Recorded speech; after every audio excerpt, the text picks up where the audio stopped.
Hey there, it's Olivia-Savannah here from Olivia's Catastrophe, and today I'm here to talk to you about some of the books that I paused reading. So a while ago I did my DNF tag, and in that tag I mentioned that I don't DNF books frequently, but I do pause them and come back to them later, and someone mentioned in the comments that they would be curious to hear more about the books that I've paused reading and why I've paused them, and so I decided to talk about some of the reasons why I pause books while talking about 10 books that I have paused or currently have on pause at the moment. So let's get right down to the books. So I'm going to start with the books that I've paused for the longest period of time, and the first one, which is the longest one, is Clash of Kings by George R.R. Martin. So this is the second book in the A Song of Ice and Fire series, and this follows directly after A Game of Thrones, and in the first book we get introduced to the Iron Throne, which is this ultimate throne, and all of these families want to sit on this throne. They want to be ruling over all of the people on this throne, which means there's a lot of political intrigue and fighting and wars that go on around this throne. And this is the second book in this series, and I'm about halfway, approaching halfway, but I started this so many years ago, probably before I went to university. I think it's been about 5 years since I've started this book, and in the beginning what I did was, for the first 3 years I read a few chapters and then paused, and then picked it up next year and read a few chapters and paused, but in the past 2 years I haven't read it at all, and I simply have decided to just put it back on my TBR and pick it up when I'm in the mood to actually get my way through the whole thing rather than chipping away at it. And I've kind of decided that the reason why this book has been on pause for so long is simply because it's not intriguing me quite as much as the first one. They are both big books. All of this series is made up of big books, but the first one I just read it so quickly because it was so suspenseful, the world building was so good, and the characters were so intriguing. But with Clash of Kings I just find the book to be a bit slow paced, and I'm not as intrigued by everything as I was in the first book. I don't know what it is. It's not because I've seen the series before, because I haven't watched the TV series, so I'm finding it very slow, and I do want to get through it. I own the whole series. I got a box set for Christmas one year, but yeah, I just need to take my time and be ready to get back into the series. I'm hoping to actually read this one at some point this year, as one of my 2021 goals is to read more of my bigger books. And this is a big book. I just want off my TBR. I just don't want to have it on pause anymore because it has been on there for the longest period of time. And then the second book that's been on there for the longest period of time is Clockwork Prince by Cassandra Clare, and this one is the second book in the Clockwork Angel series. Again, the bookmark is not visible, but I got about halfway, and in this series it's set in the past. It's a prequel to the Mortal Instruments series. We're following a new set of characters in this steampunk kind of London, and it has a lot to do with Tessa, who has these very, very unique powers. With the Infernal Devices series, I just started to read it a little bit too soon after having finished the Mortal Instruments, because when I read Clockwork Angel I just found it to be a bit mediocre, and my problem with it particularly was that I found the characters to be carbon copies of the characters that the Mortal Instruments had. I thought there were way too many similarities between Will and Jace, too many similarities between, I can't remember the girl's name in here, but she's quite like Isabel. She's quite resistant to the idea of being a shadow hunter. And then Tessa was just reminding me of Clare, and it was all too much. It just felt like a copy-paste of the same characters, but in a different setting. And I just couldn't deal with it. It was bothering me. So I finished Clockwork Angel, managed to push through, thought it was mediocre, and then got around to this one and I just couldn't stand anymore, and I had to put the book down. And the idea was always that I'd pick it up again when I had enough distance from the main series, but I just never got around to it.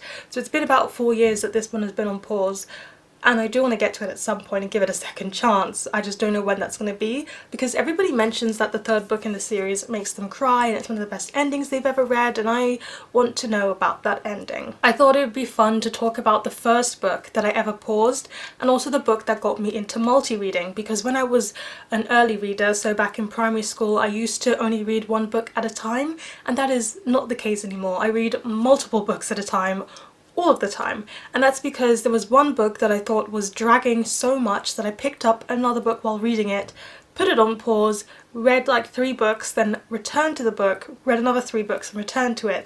And the book that started me off on pausing books, reading multiple books, is Inkdeath by Cornelia, Funke, and this one is the third and final book in the Inkheart trilogy. I loved the Inkheart trilogy when I was younger. It's about this girl, I think she's called Maggie, and she has the ability to read books, and I can't remember exactly, but I think if she reads a book, something comes out of the book. I do think there are other characters with an ability to put you into the book, and it was just amazing. I loved Eleanor, I loved her library, and I was so captivated by the first and second books in this series. However, this third one just didn't really do it for me. I found it to be incredibly slow paced and draggy, and I was looking forward to reading the ending, so I did get all the way there and finish the trilogy, but I just wasn't having the best time with it. So I remember in my final year of primary school I started to read more than one book at a time and pick up other books in between reading this one to keep me motivated with reading this one. Now we're going to talk about some books that I currently have on pause. The first one being Crooked Kingdom by Leigh Bardugo. This is the second book in the Six of Crows series. It was a duology, but now I think it's a trilogy, which is not in its favour in my opinion, because the reason why I have this one on pause is because this was not captivating me at all. I really liked Six of Crows. I liked the characters, the banter, Jesper, and I also just liked the plot. I thought the heist plot was done very well, and I didn't expect to like the plot that much. But Six of Crows felt like a very complete story. I know they did a little bit to keep it open-ended there for the second book, but I feel like it didn't need that. Six of Crows would have been the perfect standalone. And now that we're in Crooked Kingdom, I'm just not that intrigued. I care about what's happening to Jesper because who wouldn't? But I don't actually like Kaz that much as a character, and this one is centering a lot around Kaz, and the plot is less a heist plot where they're all trying to get money and they've all got this one person to save. It's more about Kaz having a person to save, and I know that the other people have this person, have motivations to save this person too, but it's heavily focusing on Kaz and also this other character, and those two characters are not my favourite characters in this series, so I don't really care about the plot that much, and as I don't care about the plot, it's moving slowly, and I'm only here for Jesper, and I'm starting to think that might not be enough. So I've put it on pause, and I'll see if I get back to it or not, but if I do get back to it, it'll just probably be because the TV series is coming out, and just because I want to know how it ends. I want to see how things go for Jesper and the ship that we have with Jesper, but it's not that one that intrigues me that much, sadly. Up next we have Sorcery of Thorns by Margaret Rogerson, and unlike the other ones where I've gotten quite a bit of the way in, I stopped reading this one quite early on. And this one has to do with the fact that I loved An Enchantment of Ravens so much. I thought it was absolutely hilarious, and I just thought it was such a fun romance story. It's in a fantasy setting, but I do see it in the romance genre, so I really enjoyed An Enchantment of Ravens, and I was kind of expecting a Sorcery of Thorns to be something similar. I expected it to be in the same age category audience, and it was just all of those things. It wasn't any of them. So this one is actually, I feel like it's pitched for a younger audience of young adult than An Enchantment of Ravens, which is something I wasn't expecting, and the character just read a bit younger than I expected, so it wasn't captivating me right from the start. So I decided to put it down on the basis of when I pick up a book and I've got certain expectations, it does influence what I think of that book. So I put it down and I put it on pause until I've had my expectations die down, or I've swallowed my expectations and moved on, and then I can pick up the book and enjoy it for what it is. I do that quite frequently. You're going to see it in another book in this video, and that's the reason why I put this one down temporarily. I'm going to get back to it. Oh, perfect. The next book is the one that I also put down due to expectations being wrong, and that is A Song of Wraiths and Ruin by Roseanne E. Brown, and I was actually buddy reading this one when we both decided to put it together simultaneously, and I got this one right after its release and I was so excited, but it definitely was not the book that I expected it to be. I felt like it read like every other fantasy except with black characters, which is not a problem. It's nice to see black characters in roles that we've seen white characters in across publishing for many years, but I just was expecting it to be more heavily focused on black mythology and culture, but it wasn't quite on that. It was more so on the story, and I wasn't intrigued by any of the characters. So because my expectations weren't quite matching up to what I thought it was going to be, I decided to put it on pause until I'd swallowed and processed my expectations. And I actually picked this one back up this month and I've started reading it again, and I'm actually enjoying it a bit more and finding it a little bit funny in places. So I think it was the right decision to make, and hopefully I can finish this one soon, seeing as I have picked it up again. Then we have something that happens not that frequently actually. I think it's only happened twice, and that was with the book Girl, Woman, Other, which is a book that I was supposed to read for class but didn't finish in time for class. And when that happens, unfortunately, I almost always put the book on pause, just because for most of my classes you have to read a book a week, so there's no time to finish that one if you didn't make that deadline. You need to start reading the next one, and that's what happened with Girl, Woman, Other. Sometimes though I miss the deadline and I just keep reading it because I want to finish it, and that's what happened with Ceremony last month. But this one just wasn't intriguing me enough to want to keep finishing it, even though I was exactly at the halfway mark. So Girl, Woman, Other so far follows these various girls, mostly girls, women, but also I think there's a non-binary character that I'm in the middle of the perspective of right now.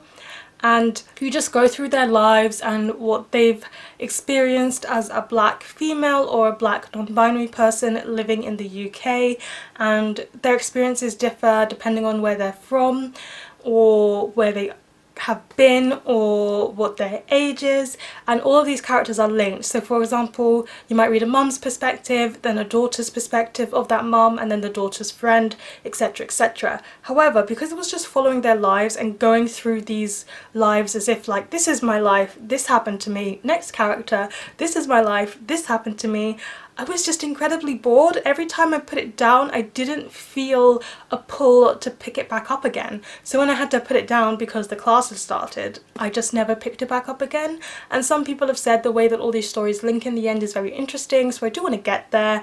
I just haven't gotten there yet. We have Gone Girl by Gillian Flynn, and I got a third of the way through this one. This one is a thriller.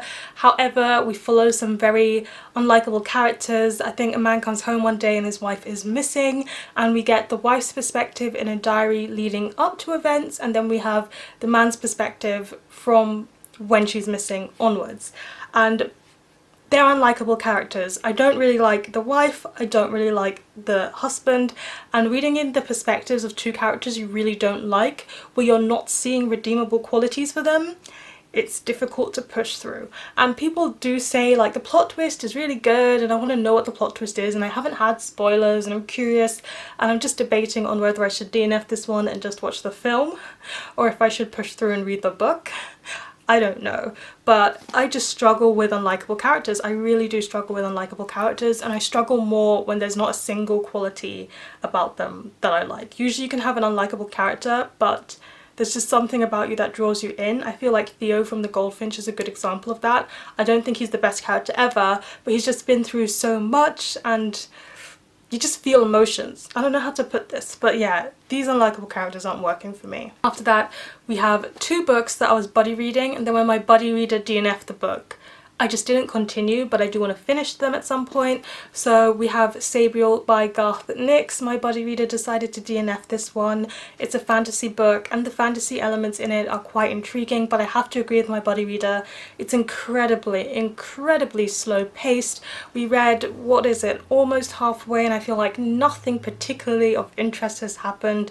It's quite a bit of a travel book as well, so she's just going across this landscape to get somewhere. So I do think I'm gonna finish it at some point because it's actually very quick reading and very easy to breeze through, but I don't think I'll continue the series past this one. And then last but not least, we have Northwest or NW by Zadie Smith. I read Swing Time by Zadie Smith with a buddy reader last year and I thought it was okay, but it was trying a bit too hard in terms of being a literary book, and it had two storylines that didn't mesh well together, and I think this book is struggling from the same thing. Zadie Smith has done something very creative with the writing style, but I feel like it's just trying too hard, and she also makes very unlikable characters. I find her characters, judging from the two books that I've read, this one and Swing Time, to be incredibly passive characters. They're not characters that you think would be the main character in a story, just because they don't seem to really care about anything that happens to them. They read very much like secondary characters, and yet we're following their experience, and they don't seem to be doing too much to get out of their situations, or they don't seem to be, they just miss some, they lack something that would make me care about their story. I feel like they don't even care about their own stories, so then why should I care as a reader? So I'm halfway through Northwest. I've read a bit further since my buddy reader DNF'd it, because it's also incredibly hard to understand with the way that's written, so you have to put in effort to something that's only mediocre. And I think if I finish this one and it doesn't get better by the end and I'm not enjoying it, I'm gonna unhaul the 2 books of Zadie Smith's that I still have on my TBR, which are White Teeth and On Beauty. And there you have it. Those are the 10 books that I've paused, that I have on pause. I have finished paused books before and liked them. For example, I finished the 2nd book in the Darker Shade of Magic series. The title's not coming my way at the moment, but I finished it and I thought it was an okay book. I also finished It by Stephen King, which was a pause book. I didn't like that one very much. I feel like if it's a pause book and I finished it, I usually find it mediocre actually. I feel like my pause books are ones that most people DNF, but I'm just not a big DNF, I'm just not into that, so we just do things my way. I also often switch to audiobook for books that I've paused, so I just finish them by listening to them, because you can kind of like half listen and you get what's going on, but you're not putting as much effort and time to it as if you were reading a physical book, and that helps me too. But I'll stop wittering on here. Please let me know in the comment section down below, what are your thoughts on some of the books that I've mentioned, or do you pause books? What makes you pause a book if you're intending to get back to it? Give this video a thumbs up if you enjoyed it, hit the subscribe button if you want to see more, and don't you forget to hit that notification bell to be updated every time I have a new video. And you know what they say, onwards and upwards. Excelsior!